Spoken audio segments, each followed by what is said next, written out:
Good morning, FSClub. Welcome back, channel, and welcome back to FS News. Wow, this morning was actually a big morning in Farming Simulator. We got the emergency pack plus a update that we'll be going over today. Actually, we got updates on some DLC too that we'll be going over. Now, modders news, we got news from 7 different modders. I'll be going over some news from custom modding about his Balzer, plus some news about Agritechnica. Testing list is also here, but it's actually a small one today. There is actually only 16 mods on that list, probably due to testing the DLC that actually comes out this next week, which I cannot wait for that premium DLC. Now for the question of the day, let's go with that theme. Which crop will you grow first in the new DLC? So it's gonna be between carrots, red beets, or parsnips. Let me know in the comments section below. Mine will probably be carrots. Yesterday, you guys did it again with over 500 likes. Can we keep the streak going? Let's go for 400 likes again on this video. Remember, before we get to the news, make sure to hit the like button, smack that sub button, and ring that bell. Now roll that intro. Let's get to this news.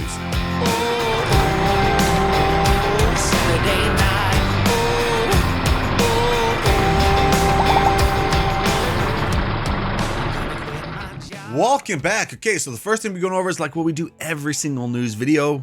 Of course, yesterday we started the video off with a question of the day, and the question of the day was, what farming simulator was your first farming simulator? And the comment for today is from Sax Daddy. It says, my first farming sim was FS17, then went to FS22. That is actually a big jump. Also, a game that me and you talk about is Stardew Valley, great farm game for beginners and the little ones. Yeah, actually, Stardew Valley, who got me into that was actually my mother. She did pass away last year, but that was the game she always played. Probably played it more than I actually play Farming Simulator. But yeah, it is an amazing game. So if you guys have not taken a look at Stardew Valley, make sure you guys do. It's kind of on the it's still a very complicated farming game, but it's not like, with the big machinery or anything like that. It's just a very good starting game if you want to get into farming or show your kids about it. But anyways, let's get to the regular news for today. The first piece of news that we're talking about is, of course, the patch that got released today. This patch should be out on all platforms. I actually haven't updated anything yet. Need to start updating all of it. Anyways, this is patch 1.13.1. So it is now available for PC and console. Not only does this update prepare your game for the upcoming launch of the premium expansion, it also brings you a new outfit, the firefighting suit. Okay, what is some new additions? We got the firefighting suit. Some bug fixes. We have adjustments on the Kroger PWO24 and increased available wheel configurations. Fixed issues with the mod update if the game has not been restarted. Plus there's some arena mode updates, which I really don't do that mode, so I'm not really talk about it. And then of course some modding updates on that. So with all major updates to Farming Simulator, you may experience stuttering on the first game launch after updating, especially when using mods or custom graphic settings due to shaders being recompiled. So you might have some stuttering, which I'm probably going to be experiencing that whenever I turn mine on later on today. Then, of course, today we also got the emergency pack that actually came out on consoles. It was already out on PC, but there was a big changelog on it. Of course, it released on console, but what also changed on this? It added the TLF 3000, added new missions, car crash, field fire, cat on tree, added game settings for pager, added help menu and game menu, added engagement distance configurable per scenario, added interaction restricting for placement tool, fixed fire particle material, fixed HLF license plate, HLF 20 sunshade, fixed binding agent canister MP rotation, and then also there's a bunch more stuff right there. Okay, now we got the regular news to get to, which we actually have some really good news from different modders, and actually no news about the Chevy Silverado. That's a first like in 2 weeks. Okay, first one is from JM Garcia Modding. The mod is now finished and has been sent off to the ModHub. ModHub still has a very long list of testing, so he doesn't know when it will actually be available. So this should be coming out probably in the near future. The stone picker actually looks pretty cool. Next, we have some news from Vertex Design. Of course, Agritechnica is just around the corner. While the machines of Annaberger in their Agritechnica special paintings are already on the stand, their mods are on a low loader towards ModHub and will be available with the special paint in the near future. We hope everyone has a great time at the fair. That's what they said. And as you guys can see, these look really good. And of course, Giants is also going to be trying to bring out their harvester, the New Holland CR11, which they actually released a trailer of that, and it actually looks really good. Okay, after that one, we have some news from Fast Farming Modding. He thinks it's about time to actually reveal his next project. Fairhead 22, his new map in combination with ES Agri. The map is based on Fairhead, Northern Ireland, with a proportion of the map being fictional to give greater functionality. It has been in the works the last number of years, now it is virtually complete. It is currently undergoing testing with his testers and hopefully will be sent to the mod hub in the next few weeks. So he says he hopes you guys all enjoy the new photos, and it looks really good. So if you're looking for that Ireland map, guys, here it is right here. Actually, I had no clue about this map, and it looks really good. And then speaking of maps and mods and patches, well, Mr. Hector, of course, his Carpathian Countryside PC version came out yesterday. Well, it looks like the game update 1.13 broke something with the production revamp mod, which usually it does break something. I mean, giants can't help it. So yeah, used it on the PC only map version. Author is already looking in it, and he says he will release an update as soon as possible.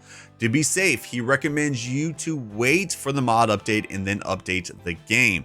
So that is a broken mod right now. Usually when there's big updates, something actually breaks. I mean, it's not the modder's fault, it's not Giant's fault, because Giant's going to update their game. So yeah, just gotta be patient, and that should be releasing very soon. Now let's talk about a new modder on the scene, and this is a new modder called Dark Side Modding. He is making this right here. He says a long ways from being done, but it is in game and the basic functions are working. He said he's came a long ways from the basic model to where it is now. Hopefully more work coming this weekend. He's got XMLs and Giants editor work left. He's also said 82 Studio and him have been working hard in his Padawan Learn to Mod program. He's proud that he hit this milestone, and I'm telling you, for a first mod, this looks amazing. I know a lot of people are actually going to be using this. I know I'm going to be using this. Then another mod I'll be using is this one from Custom Modding, the Balzer 2850 Field Floater 7 Grain Cart. Well, I'll try to say that like 50 times. But anyways, this is a mod that will be coming out to all platforms. It says, while you eagerly await the release of the Val Metal, it has already been uploaded to ModHub. We are hard at work on our next big hit, the Balzer. As you can see, it's already in game, fully playable. Now it's time to detail the gameplay, suspension, store, tarp functions, lights, scales. So this is going to be amazing auger wagon that's going to be coming very soon. Now let's talk about the last thing for today, and that is actually from Senior Vertex. They are working on, looks like, another off-road vehicle. It says, today I'm happy to announce that our new project, the Lizard Maverick X3, is on its way and will be available to all platforms. We're actually starting to get lots of vehicles actually in the game. We have Hispano modding actually with the Thunder, and of course his go-kart, and then now we have this right here, and then we still have the Chevy Silverado that we all been waiting for. So that is all the news for today. Let's get to, of course, that testing list, which, like I said at the beginning, it is a very small testing list, which is only 16 mods on this list. Like always, if they do say PC, does not mean that they're PC only, just means that they're in the first stage of testing. First stage is PC, second is console, third is release. So let's go over some notable ones. The American 2-Car Garage is still in that PC testing. We have the John Deere Zero Turn Z235, Fire Station, which would go good with the mod that just came out today. Lizard Bale Lifter, Eureka Farms, and VIP Order Manager. Let's see, on console is only the JCB Teller Truck. Now mods when we test it is 249. Cruise wait time is 16 workdays, so it actually shrunk by 2 days. Well, that right there was the news and testing list for today. Not a bad day. We got a bunch of updates, we got the emergency pack, and of course we got the patch. Hoping that the patch doesn't break anything in my game tonight. Of course, tonight I will be live streaming at 7 p.m. Central Standard Time, which I hope to see every single one of you guys there. Like always, if you guys did enjoy the video, a like would be appreciated. Also, if you're new to the channel, welcome to the club. We're actually almost at 90,000 subscriber mark, which I think we're less than 50 subs away. Remember, if you guys haven't hit that sub button, make sure you guys do, and don't forget to ring that bell. I'll see you guys tonight. Peace.